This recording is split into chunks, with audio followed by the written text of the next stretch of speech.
네, 박범계입니다. 아까 주진우 의원께서 박근혜 대통령 탄핵 때 민노총 집회를 이번 서부지법 포위와 난입 폭동 사례하고 비교를 했는데 법원행정처장님, 예. 전자도 처벌받았습니다.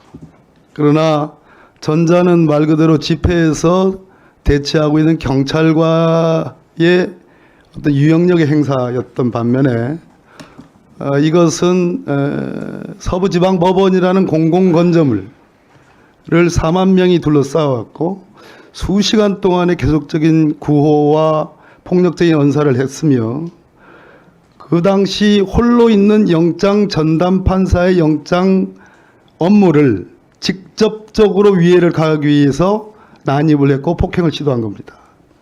차이가 조금 나지요. 많이 나지요. 예, 아까도 말씀드린 것처럼 이 사법부가 법치주의 최고의 보루라는 차이가 좀 납니까? 안 예, 납니까? 그 점에서 저희들은 큰 차이, 적지 않은 차이가 네, 큰 차이가 났죠. 김성우 차관. 네. 우리 존경하는 앞에 장경태 의원님, 김용민 의원님 등등이 국민의힘과 무관하지 않은 소요 폭동 사태다라는 여러 가지 사실적 관계들을 짚어서 얘기를 했습니다. 네. 잘 들어보세요. 저도 그러한 사실관계를 기반으로 해서 말씀을 드립니다. RO라고 들어보신 적 있어요? 아, 네.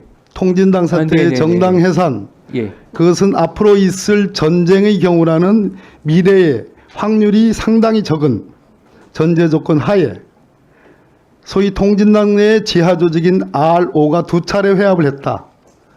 그 당시 국가기관을 파괴하겠다. 뭘로? 압력밥솥 폭탄으로. 이거를 우리 차관의 선배격 때는 황교안 법무부 장관이 정당 해산을 제청을 했고 헌법재판소가 정당 해산을 했습니다. 맞죠? 네. 그 사건과 이 사건을 비교해 보겠습니다. 소요죄란 형법 교과서에 위헌범으로 나와 있습니다. 네, 네. 결과가 발생이 필요하잖아요. 네.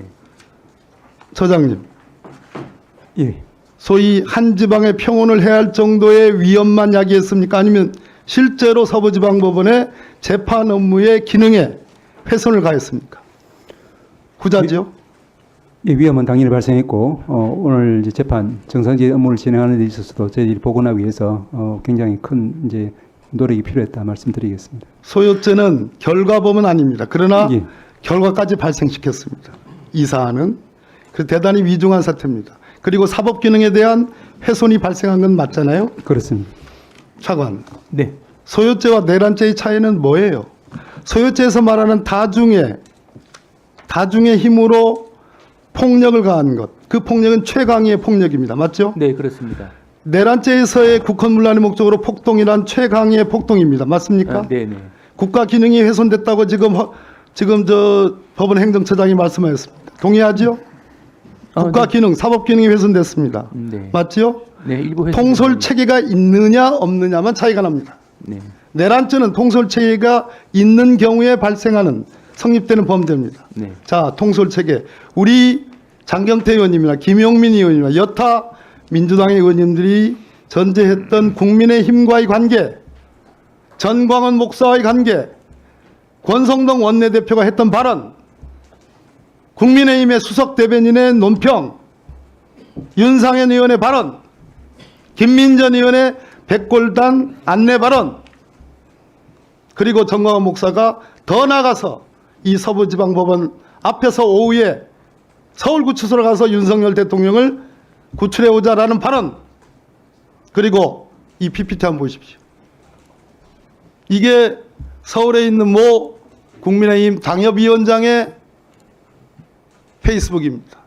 당에서도 적극 지원해 주기로 했습니다. 이 부분에 대한 구체적인 지휘 통솔 체계에 의해서 적어도 서부지방법원 오후 5시 신문 시각부터 새벽 3시 직전에 영장 발부, 그리고 차은경 부장판사가 미로를 통해서 탈출하기까지 그 이후의 과정들, 이 난입의 과정들, 여기에 지휘 통솔 체계가 있다면 내란죄예요. 내 가정적으로 얘기했지만 맞습니까? 네, 그 부분은 이제 법리 검토가 추가적으로 이루어져야 될 사안이라고 내 얘기가 생각합니다. 맞습니까? 아니, 가정적이긴 하지만 이 가설이 성립이 되면 내란죄가 맞습니까? 국헌문란 목적과 지휘통솔 책임이 입증이 된다는 전제 하에서는 성립을 검토할 수 있다고 생각합니다. 법원행정처장님, 예. 위헌정당 해산 가능성이 있기 때문에 드리는 말씀입니다. 자, 법원행정처장님, 유상범 간사님 조용하세요. 무섭지요? 무서울 거예요. 아로만 가지고도 통진당을 해산한 선배 법무부 장관들의 소행이 있기 때문에 무서울 거예요. 자, 행정처장님, 예. 오늘 대법원 행정처에서 만든 CCTV 저장 장치 파손이라는 이것은 주목해 볼 만합니다. 이것은 전문가가 아니면 이러한 파손을 할 수 없습니다. 무엇 때문에 파손했을까요? 저희들도 이 내막을 잘 알 수 없지만 이런 일이 왜 일어나는지 증거를 인멸하기 위해서죠. 들어가서 자기들의 동선들이 찍히고 그것이 사후에 검찰과 경찰의 수사에 의해서 추적당하고 처벌받을까 봐 두려워서 증거인멸 행위를 한 거 아닙니까? 수사기관에서 조사를 하고 있는 것으로 알고 있습니다. 이 정도면 이것이 단순한 무지몽매한 폭도입니까? 아니면 누군가의 지휘 통솔 체계에 의해서 구체적인 지휘에 따라서 먼저 자기들의 동선까지 없애가는 치밀함을 발휘한 계획적이고 집단적이며 아주 지능적인 그러한 사법기능의 훼손입니까? 수사기관에서 엄정하게 수사를 해서 잘 충분히 수사할 만한 가치가 있는 대목이죠. 예, 저희들도 그렇게 수사를 믿고 있습니다. 김석호 대행, 네, 경찰 어쩌고저쩌고 해요. 그렇기 때문에 서부지방검찰청에 설치된 그 특별수사팀이 중요해요. 직접 총장에게 지휘를 하세요. 국가적 존립기능을 훼손한 이 법원 단위 폭동 사태에 대해서 영을 걸고 수사하고 지휘할 생각 있습니까? 네, 철저한 수사가 이루어질 수 있는 여러 가지 방안 중에 하나가 될 수는 있는데 한번 제가 여러 가지 방안을 모색해 보도록 하겠습니다. 네, 수고하셨습니다.